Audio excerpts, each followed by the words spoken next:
अस्सलाम वालेकुम दोस्तों। हिंदुस्तान से एक बहन सरिता जी ने सीमा को बुरी तरह से एक्सपोज कर दिया है। आज की वीडियो से आपको काफी कुछ जानने को मिलेगा। लाजमी इस वीडियो को देखें। जो काम वकील साहब कर रहे हैं, रोशन अली खान साहब, मैं उनके काम पे तो मैं डाउट कर ही नहीं रही हूँ। लेकिन आज जो उनकी जो वीडियो आई, उससे थोड़ा सा मैं डिसअपॉइंट हूँ और वो डाइजेस्ट नहीं हो रही है। और उसके बाद मैंने किसी और लाइव में सुना, किसी और मैंने वीडियो में सुना कि वहां पे वो लोग कह रहे हैं कि उन्होंने क्या बोलते हैं, वकील साहब ने ये बोला है कि जो मैं बोलूंगा और हैदर वही करेगा। तो ऐसा किसी किताब में नहीं लिखा हुआ है कि आपका विक्टिम वही करेगा जो वकील साहब बोलेंगे। ऐसा नहीं है। इसका मतलब ये थोड़ी नहीं हर कोई एक सिंह थोड़ी नहीं है और हर कोई सीमा हैदर नहीं है। सीमा हैदर की तो औकात ही नहीं है ना। खैर, सीमा हैदर तो क्या है, सीमा हैदर को तो लिख के देना, लिख के दो, उसके बाद उसने लाइव में बैठना है, उसके बाद उसने इंटरव्यू में बैठना है। उसका तो बाप बैठा हुआ है वहां। लेकिन हर कोई सीमा हैदर नहीं होता है, हर कोई एपी सिंह नहीं होता है। हमने एपी सिंह से ऊपर रखा है उनको। मैं बिल्कुल इस चीज के लिए मैं बिल्कुल भी डिनाई नहीं करती हूँ, और मैं पहले भी आपकी लाइव में बोल चुकी हूँ कि अगर रोशन अली खान साहब को मैंने देखा तो उनका काम बहुत अच्छा लगा। मैंने आपकी लाइफ में भी बोला, मैंने दूसरे इंटरव्यू में भी बोला कि जिस तरह वो फर्राटे से आए थे तो लगा था कि कुछ करने वाले हैं। लेकिन अब जिस तरह से स्लो स्लो स्लो स्लो जा रहा है, तो मुझे नहीं लगता है कि अगर यहाँ से वो, मतलब ये लोग आने की सोचेंगे और यहाँ से डिपोर्ट हो गई, तो फिर सारा पैसा भी धरा का धरा रह जाएगा ना। जितना खर्चा हो रहा है, जितना वकील साहब इतना काम कर रहे हैं, वो भी धरा का धरा रह जाएगा। और ना ही फिर हैदर भाई यहाँ पहुंच पाएंगे, बच्चे वहां पहुंच जाएंगे। तो वो चीज सब देखना, वो हर चीज देखना पड़ता है। और जिस तरह से भाई हैदर भाई बोल रहे हैं कि भाई मेरे को किसी के पैसों से नहीं वो करना है, तो हैदर भाई ऐसी कोई बात नहीं है, आप आइए, आप हमारे भी मेहमान होंगे। ऐसा नहीं है। जब एक बेगैरत औरत इस तरह से आ सकती है, तो आप तो लीगली आएंगे। जब एक बेगैरत औरत इनलीगल 6 महीने हमारे हिंदुस्तान में रह सकती है, तो आप तो लीगल आएंगे और आप अपने वकील के साथ में आएंगे। आप आइए, आपका मोस्ट वेलकम है, और जितना जल्दी हो सकता है आप उतना जल्दी आइए, ताकि आप आके बहुत सारी बातें हैं जो आपने क्लियर करनी है। क्योंकि जब आपने शुरू में आने के लिए बोला था, तब आपको धमकी दी गई थी कि आप जरा आइएगा तो संभल के आइएगा। उन बातों पे भी आपने बहुत सारी चर्चा करनी है। वो सारी बातें आपको क्लियर करनी है, बहुत सारी बातें आपके लिए बोली गई हैं और उनको आपने क्लियर करना है। अगर वकील हैं एपी सिंह साहब, तो एपी सिंह साहब को कोई हक नहीं बनता है आपको रोकने के लिए, यहाँ आने के लिए। तो मैं तो यही कहूंगी कि आप जितना जल्दी हो सके हिंदुस्तान आइए, और उतनी जल्दी आपका केस सॉर्ट आउट होगा। जी। जी, बिल्कुल। और क्या आपको लगता है कि ऐसा हो सकता है क्योंकि सीमा को डिपोर्ट किया जाएगा, तो यही वजह है कि यहाँ से पाकिस्तानी साइड से थोड़ा काम को जो है थोड़ा स्लो किया जा रहा हो? वैसे वकील साहब की तरफ से, हैदर भाई के वकील साहब की तरफ से तो यही कहा गया है कि हम अपनी तरफ से फुल कोशिश कर रहे हैं। लेकिन इस बारे में आपकी ज़ाती राय क्या है कि सीमा को डिपोर्ट तो किया जाएगा, तो कितने अरसे में किया जाएगा? और कानूनी तौर पे कहीं ऐसा तो नहीं कि इसको हिंदुस्तान में स्टे मिल जाए, बच्चों समेत स्टे मिल जाए? और इस बारे में आपका क्या कहना है? नहीं, वो बच्चों की तरफ से एक बार वो धोखा दे सकती है सरकार को, बार बार नहीं।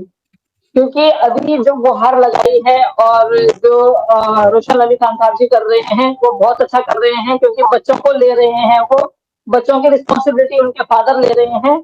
तो अगर उसको डिपोर्ट नहीं किया जाता है और उसको यहाँ की जेल में रखना पड़ेगा, तो भी जब तक बच्चे फादर के पास नहीं गए, तब तक वो यहाँ पे सुरक्षित रहेंगे, गवर्नमेंट के देख रेख में रहेंगे, हिंदुस्तान की गवर्नमेंट की देख रेख में रहेंगे, स्वस्थ रहेंगे, सुरक्षित रहेंगे, जब तक आप लोग उनको लेके नहीं जाते हैं। और आप लेके चले जाते हैं, वो आपकी जिम्मेवारी होती है। बाकी रही सीमा की बात, वो डिपोर्ट होती है। मैं तो कह रही हूँ कि उसको डिपोर्ट होना चाहिए। जिस तरह उसने आपके मुल्क के लिए इतना गलत कुछ बोला है, जहां का खाया वहीं की नमक हरामी करी है, तो वो डिपोर्ट होनी चाहिए, ताकि सजा आप दे सकें उनको। जी। जी, तो अच्छा, एक और चीज़ हमें देखने को मिली थी, सीमा की तरफ से एक बयान सामने आया कि सचिन जो है वो मुझे मारता है। मार भी लगती रहती है, जी, पिछले 2 महीने में उसने खूब मारा है मुझे। मतलब बाकायदा तौर पे ये वर्ड यूज़ किया कि खूब मारा है। पता नहीं कितनी बार उसने मारा होगा और सीमा पाकिस्तान से भाग के सिर्फ़ इस वजह से हिंदुस्तान गई थी, ये स्टेटमेंट दी थी कि हैदर मुझे मारता था। अब एक जगह पे मारता था तो हिंदुस्तान आई और एक जगह पे हिंदुस्तान में आके ये कह रही है कि प्यार में ऐसा होता रहता है, सचिन मुझे मारता है तो क्या हुआ? और ये भी साथ में कह रही है कि पिछले 2 महीने में खूब पीटा है सचिन ने मुझे। तो इन तमाम चीज़ों को आप किस निगाह से देखती हैं? बिल्कुल, बहुत अच्छा क्वेश्चन किया आपने और इस क्वेश्चन का जवाब मैं देना भी चाहती थी, बट बातों-बातों में भूल गई।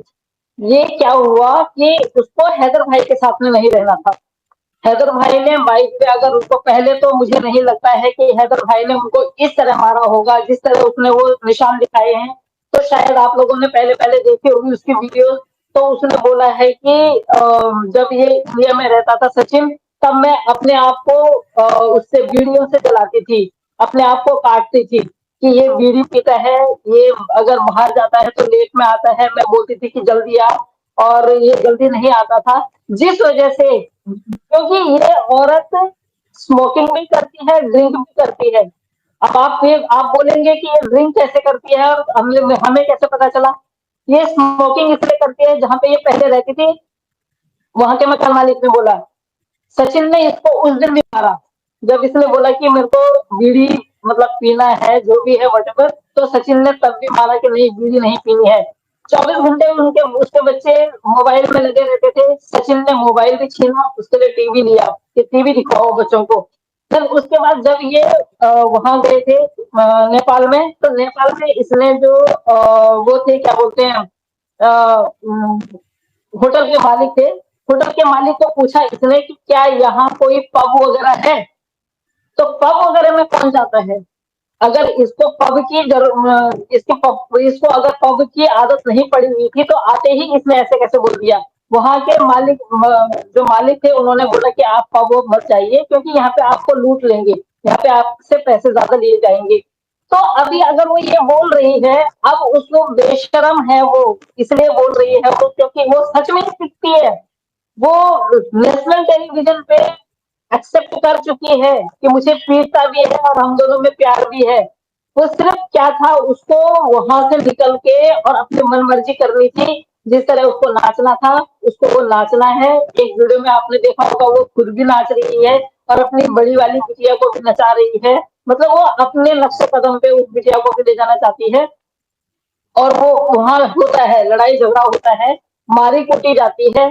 और जितना मैंने सुना कि मारना कूटना होता है कि एक इधर से मारता है दूसरा उधर से मारता है, मे बी अगर वो प्रेग्नेंट थी तो मेक श्योर कि उसका मिस कैरेज हुआ होगा, अगर वो प्रेग्नेंट थी तो। मैं चाहती हूँ कि रोशन अली खान साहब जी एक एप्लीकेशन इस चीज के लिए लिखें कि क्या ये सच में प्रेग्नेंट है या थी, या अगर है तो ठीक है, नहीं है तो क्या हुआ ऐसा जब इसने बोला कि ये प्रेग्नेंट थी तो ऐसा क्या हुआ? रिपोर्ट चाहिए हमें, क्योंकि ये वही कर सकते हैं, रोशन अली खान साहब कर सकते हैं क्योंकि वो वकील हैं। तो उनकी जो एप्लीकेशन जाएगी तो वही कर सकते हैं इसको। जी जी। तो आपने भी देखा कि जैसे शो कराया गया कि जी प्रेगनेंसी चल रही है, लेकिन डांस से और उसके तरीक़ाकार से, क्योंकि कुछ मज़ीद चैनल्स भी हैं जो उनके घर में जाके बाकायदा तौर पे व्लॉग बना रहे होते हैं, जो सचिन के फैमिली मेंबर्स हैं। जैसा कि एक नंद का आपने देखा होगा जो छत पे भी इसके साथ डांस कर रही थी।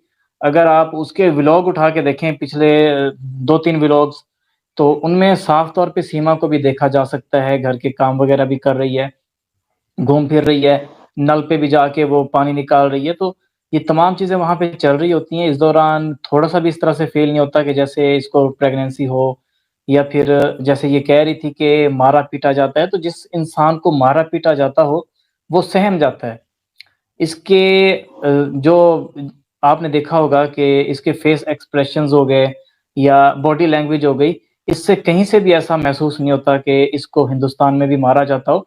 और इस वक़्त 24 घंटे आप कह सकती हैं कि मीडिया घर के बाहर खड़ा हुआ है, सिक्योरिटी फोर्सेस घर के बाहर खड़ी हुई हैं, तो मुझे तो नहीं लगता कि सचिन मारता होगा।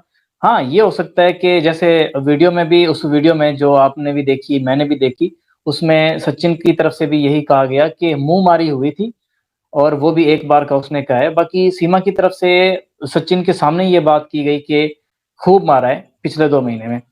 तो ये भी हो सकता है बाकी अगर मारता भी है तो इस दौरान मैं तो यही कहूँगा कि ये शायद इस फ़ेम के चक्कर में या फिर आप इस चीज़ को जो भी कहें, इस चीज़ के चक्कर में इतनी उतावली या पागल हो चुकी है कि इसको अपनी इज़्ज़त की भी अब परवाह नहीं। जैसा कि आपने देखा जी, होगा कि इसके ऊपर जूते मारे गए। हालाँकि जी, अगर हम में से कोई होता तो इस चीज़ को बुरा फ़ील करता। लेकिन बिल्कुल, सीमा की तरफ से इसको अच्छा फ़ील किया गया है। तो ये भी हो सकता है कि ये अपने इस चक्कर में फ़ेमस होने के चक्कर में या फिर जो भी इसका चल रहा है, उस चक्कर में ये इतनी पागल हो चुकी है कि इन तमाम चीज़ों का अब ख़्याल भी नहीं रखती। दूसरा इसके बॉडी के ऊपर पहले से भी काफ़ी सारे निशानात थे। वो इसके मोहल्लेदारों ने भी बताया है कि जैसा कि आप भी बता रही हैं कि ये सिगरेट वग़ैरह भी पीती है और जले हुए निशान जैसा कि इसकी बॉडी पे एक निशान है, ज़ेड लिखा हुआ है। और इसके बारे में हमने पहले भी कई बार बात की है कि जब इसको प्यार ही सचिन से था, तो फिर एस में और ज़ेड में कितना फ़र्क है, एक बंदा अगर लिखता है तो। तो ये तमाम बिल्कुल, चीज़ें हैं जो इसको मज़ीद जब भी इसके ऊपर रिसर्च शुरू करते हैं, ये मज़ीद इसको जैसे होता है ना कि सस्पेंस में हमें डाल देती है कि ये औरत है क्या? थोड़ा-सा सोचते हैं, फिर हमें सोचने को मिलता है, यार ये है क्या चीज़? और आपने ये भी नोट किया होगा कि जब भी कोई इससे इंटरव्यू लेने जाता है, ये तकरीबन इसका सूट चेंज ही होता है। बन-संवर के पूरी जैसे होता है कि आपने बन के आती है। आपने जी, जी। शायद इसकी वीडियो नहीं देखी, आपने शायद इसकी वीडियो नहीं देखी। बच्चे सैंडो बनियान में होते हैं, इसके अंडरगारमेंट में होते हैं, इसको कोई फ़र्क नहीं पड़ता है। वो लप्पू मतलब मुझे ना एक तो वो होती है, इरिटेशन होती है उसको लप्पू को देख के। जब वो उस छोटी बच्ची को पकड़ के और उसको चूमता है, वो चीज़ मुझे बिल्कुल पसंद नहीं आती है। एक गैर मर्द है वो। उनके लिए गैर मर्द है, उसने पैदा नहीं किया है उसको। और जब बच्चे बाहर खेलते हैं तो काफ़ी सारे उसमें वीडियोज़ में दिखाया गया है कि मोहल्ले के जो बच्चे होते हैं, वो उन बच्चियों को किस तरह टच करते हैं, वो भी हमें अच्छा नहीं लगता है। तो यही कारण है हमारा बोलने का कि बच्चे अपने देश अपने वहाँ चले जाएँ, क्योंकि जब ये लप्पू उसको पकड़ता है बच्ची को तो मुझे अच्छा लगता है। तो आपने शायद एक वीडियो में नहीं देखा कि एक वीडियो में इसने बोला कि मैं बाहर तो नहीं जा सकती हूँ लेकिन ऑनलाइन शॉपिंग मैं बहुत करती हूँ। तो ये ऑनलाइन शॉपिंग बहुत करती है जिसमें इसने सिर्फ पर्दे गिनवाए कि मैंने पर्दे लिए और ऑलमोस्ट ये अपने लिए ऑनलाइन शॉपिंग करती है। हमेशा इसका सूट चेंज होता है, हमेशा इसकी साड़ी चेंज होती है। इसकी साड़ी चेंज होने के साथ-साथ इसका उसी तरह तरह के उसके गहने होते हैं, ये सब होता है और बच्चों पे कोई ध्यान नहीं दिया जाता है। तो क्या ऐसी माँ रखेगी बच्चों को बड़े में? जब नहीं, बच्चे कभी भी नहीं। जैसे-जैसे बड़े होंगे तो रख पाएगी? कभी नहीं रखेगी। ऐसी माँ कभी नहीं, इतनी केयरलेस माँ है। और इसने साफ एक टीवी चैनल पे बोला है कि हैदर के ये बच्चे हैं ही नहीं। अगर हैदर के वो बच्चे हैं नहीं तो तू क्या कर रही है उन बच्चों के साथ में? अगर तू माँ है तो तू क्या कर रही है उन बच्चों के साथ में? वो बेचारा उतनी दूर पड़े हुए कम रो रहा है अपने बच्चों के लिए, तो उनको एक फ्रॉक तक भी नहीं पहना रही है। सैंडो बनियान में घूमते हैं बच्चे।